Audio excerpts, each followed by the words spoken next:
जिनके लिए अपनी जवानी कुर्बान कर दी, आखिर में वही बदल गए। अस्सलाम वालेकुम, कैसे हैं आप लोग। मैं हूं आपके साथ अदनान और आज मैं आपको मुदस्सर की कहानी सुनाने जा रहा हूं। मुदस्सर कहता है कि मैंने सारी ज़िंदगी अपने बहन भाइयों पे लगा दी, लेकिन जब मेरी बारी आई तो सब बदल गए। मुदस्सर बताते हुए रो पड़ा था और उसकी कहानी आपसे शेयर करने जा रहा हूँ, ताकि अगर आपके पास भी कोई ऐसा मसला चल रहा है तो आप उसको सुलझाएँ और ऐसे मामला ना होने दें। मुदस्सर कहता है कि मैं घर में सबसे बड़ा था और मेरे वालिद साहब जो हैं वो सब्ज़ी मंडी में काम करते थे और हम 3 भाई और 1 बहन थे। सबसे बड़ा मैं था और मैंने मिडिल तक तालीम हासिल की और उसके बाद घर के मामला जो हैं वो बड़े डिस्टर्ब चल रहे थे।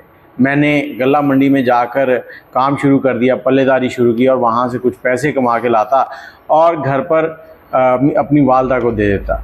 अब ये कहता कि मेरा एक भाई जो है वो इंजीनियर बन रहा था, दूसरा भाई जो है वो मेडिकल में तालीम हासिल कर रहा था और मेरी जो बहन थी वो भी डॉक्टर बनना चाह रही थी। अब मैंने कमाना शुरू कर दिया, मेरे वालिद साहब भी कमा रहे हैं, हम दोनों की कमाई से घर ज़रा अच्छा चलना शुरू हो गया और 1 साल गुजर गया। 1 साल के बाद मैंने गल्ला मंडी के अंदर पल्लेदारी छोड़ी और उसके बाद मैंने आरती का काम शुरू कर दिया। जब मैंने ये काम शुरू किया तो इसमें मुझे कुछ दोस्तों की सपोर्ट मिली और उन दोस्तों की सपोर्ट की वजह से मैं कामयाब होता गया। मैं कभी गंदम ख़रीद लेता, कभी सरसों ख़रीद लेता, जो भी जिन्स मार्केट से आती उसे ख़रीदता और 15-20 दिन रखने के बाद सेल कर देता। इस तरह से मुझे अच्छा खासा प्रॉफिट हो जाता और हमारे घर के हालात बदलते जा रहे थे। मैंने अपने वालिद साहब से कहा कि आप अब काम छोड़ दें, आप काम पे नहीं जाएंगे, क्योंकि मैं इतने कमा लेता हूँ कि हमारे घर के मामलात आसानी से चल सकते हैं। मैं पैसे कमा रहा था, मैं जितने भी मेरे वालिद साहब ने जितनी ज़िंदगी गुजारी थी मैंने यही देखा था कि वालिद साहब काम से आते, जो पैसे उनके पास होते लाकर मेरी वालदा के हाथ पे रख देते कि घर का मामला तुमने चलाने हैं। और यही आदत मैंने अपनाई। मैं जो भी पैसा कमाकर जाके अपनी माँ के हाथ पे रख देता कि माँ ये मेरी कमाई है और दुआ करके अल्लाह इसमें बरकत डाले। और इसी तरह हुआ, बरकत डलती गई, मेरी कमाई जो है वो बढ़ती गई और मेरी वालदा मेरी बहन भाई जो थे उनको पढ़ा रही थी। मैंने वहाँ से कहा कि माँ इनकी खुशियाँ इनकी जो हैं वो पूरी करनी है, इनको किसी चीज़ की कमी महसूस ना हो। मैं अक्सर माँ के पाँव दबाता और वो दोनों भाई और बहन जो हैं वो पढ़ने जाते और आखिरकार ये यूनिवर्सिटी तक पहुँच गए।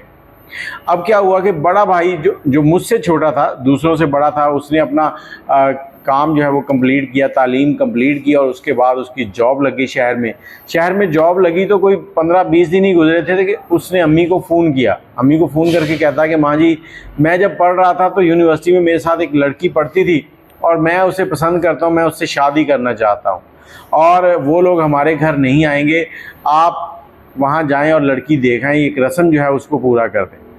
अब माँ जी है मेरे पास बैठी हुई थी, मैं मुस्कुराया, मैंने कहा माँ जी माशाल्लाह उसकी शादी होने लगी है। तो माँ ने कहा देखो तुम्हारी शादी कैसे हो सकती है, तुम्हारा बड़ा भाई अब तक ऐसे ही बैठा है। तो जो आगे से उसने जुमला कहा, मुदस्सर कहता कि मेरे लिए बड़ा तकलीफ दे था। वो कहता कि भाई को तो कामकाज से फुर्सत नहीं है, हम उनका क्या करें, जबकि ये भाई अपना सारा तन मन धन जो भी था वो इन बहन भाइयों के ऊपर लगा रहा था कि इनकी ज़िंदगी संवर जाए। और इस भाई ने जब ये जुमला कहा तो मेरी आंखें नम हो गई, मुदस्सर कहता है, और मेरी वालदा ने मुझे गले से लगा लिया। वालदा ने फिर उसे कहा कि देखो तुम जो करना चाहते हो करो, मैं नहीं जा रही। मुदस्सर ने अपनी वालदा को जैसे भी समझाया, समझाने के बाद लड़की वालों की तरफ भेजा और ये रिश्ता हो गया। अब कहते हैं कि लड़की जो है सिर्फ 2 दिन के लिए इस गांव में आई थी दुल्हन बन के, सिर्फ वलीमे तक, और वलीमे से अगले दिन ये अपने शौहर के साथ शहर चली गई। अब ये मियाँ बीवी शहर में रहते थे और भाई जो है जैसे ही जो जॉब पे लगा है उसने कभी घर में 1 रुपया नहीं दिया। माँ जो है इस चीज़ को बड़ा महसूस कर रही थी और उससे छोटी जो बहन थी उसकी भी डॉक्टरी कंप्लीट हो चुकी थी और जो सबसे छोटा भाई था उसने भी अपनी तालीम जो है मुकम्मल कर ली। अब बहन जो है वो डॉक्टर की डिग्री लेने के बाद डॉक्टर लग गई और शहर में जॉब करने लगी। और जो सबसे छोटा भाई था उसने क्या किया, दुबई में एक अच्छी नौकरी की पेशकश हुई तो वो दुबई निकल गया। अब घर पे मैं, मेरी वालदा और मेरे वालिद होते थे।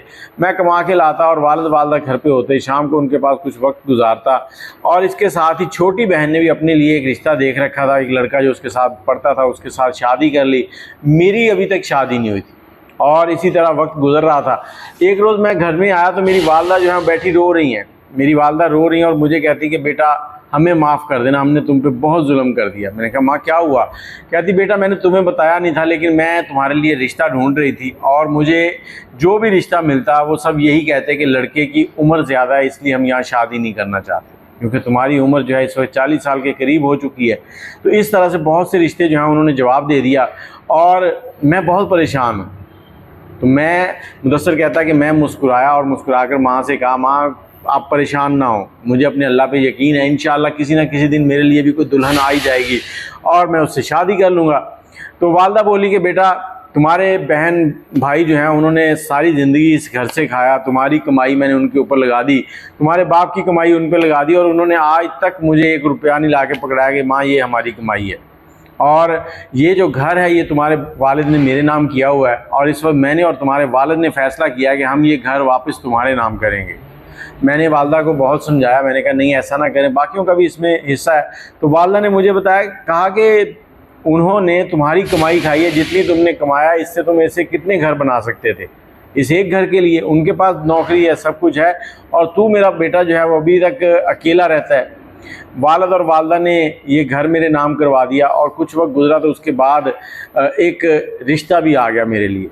वो रिश्ता जो था एक तलाक याफ्ता औरत थी, उसके बच्चे नहीं थे, किसी वजह से नहीं चल सकी उसकी पहले शौहर से और मेरे साथ जब उसका निकाह हुआ तो हमारी ज़िंदगी बहुत ही खूबसूरत हो गई और अल्लाह ताला ने हमें 2 बच्चे भी दिए। और बताता चलूँ कि जब इनका मकान जो इसके नाम करवाया था तो उस वक़्त दुबई वाला भाई, डॉक्टर बहन और दूसरा भाई जो है ये सारे मशवरा करके एक दिन घर पे आए हैं। घर पे आकर इकट्ठे जब माँ ने इनको देखा तो माँ ने कहा चाँद किधर से निकला है? तो इन्होंने कहा जी आपने हमारे साथ ज़्यादती की है। जब इन्होंने माँ से बात शुरू की, इन्होंने कहा जी आपने हमारा ये जो विरासती घर है ये भाई के नाम क्यों लगवाया है? तो माँ को गुस्सा आया, माँ ने उनको खरी खरी सुनाई। मैं माँ को चुप करा रहा था लेकिन मेरे वालिद ने कहा कि बेटा पीछे आ जाओ। माँ ने उनको अच्छी खासी सुनाई और बताया कि ये वो शख्स है जिसने करोड़ों कमा के तुम्हारे ऊपर लगा दिया और इसी की वजह से तुमने तालीम हासिल की और तालीम हासिल करके आज तुम कोई डॉक्टर बन गया, कोई इंजीनियर बन गया, तुम अपने घर के हो गए हो, तुम्हारी शादियाँ हो गई और ये तुम्हारा भाई जो है इसने आज तक तुम्हारी वजह से शादी नहीं कर सका था और अब ये घर मैंने इसके नाम करवा दिया है, अब तुमको इसमें से एक फूटी कौड़ी नहीं मिलेगी।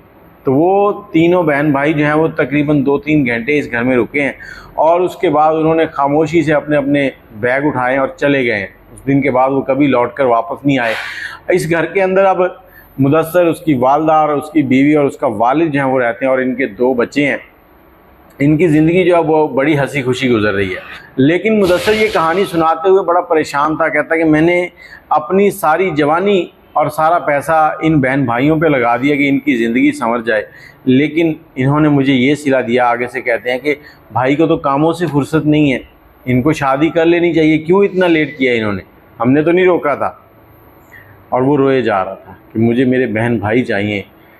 अब ये भाई बहनों से प्यार कर रहा है, भाइयों से प्यार कर रहा है, माँ बाप से प्यार कर रहा है, लेकिन इसकी कमाई से वो पलने के बाद इसको छोड़ गए। ये बहुत परेशान था। तो कोशिश करें कि जो आपका घर का सरबराह है वो उसको अहमियत दें। वो जो आपके लिए कमा के ला रहा है, जो कर रहा है, उसको सोचें कि वो हम पे लग रहा है उसकी कमाई। जब आपके कमाने के दिन आएंगे आप तो अलग हो जाओगे, वो फिर वालिदैन के साथ। कोई आपके पास ऐसी कोई स्टोरी हो तो हमसे ज़रूर शेयर कीजिएगा। और अगर आपके नज़दीक आपका कोई दोस्त यार इस तरह के मामले में परेशान है तो उसकी मदद ज़रूर कीजिएगा। कई बार बड़ा बेटा अपने बुढ़ापे में आके परेशान हो जाता है कि उसके बच्चे जवान हो गए हैं और अब उनकी शादियां करनी है, जबकि उसने अपनी कमाई तो घर पे लगा रखी थी। मुझे इजाज़त दें। नंबर है 0300 25 20 629। दुआ में याद रखिएगा। अल्लाह हाफ़िज़।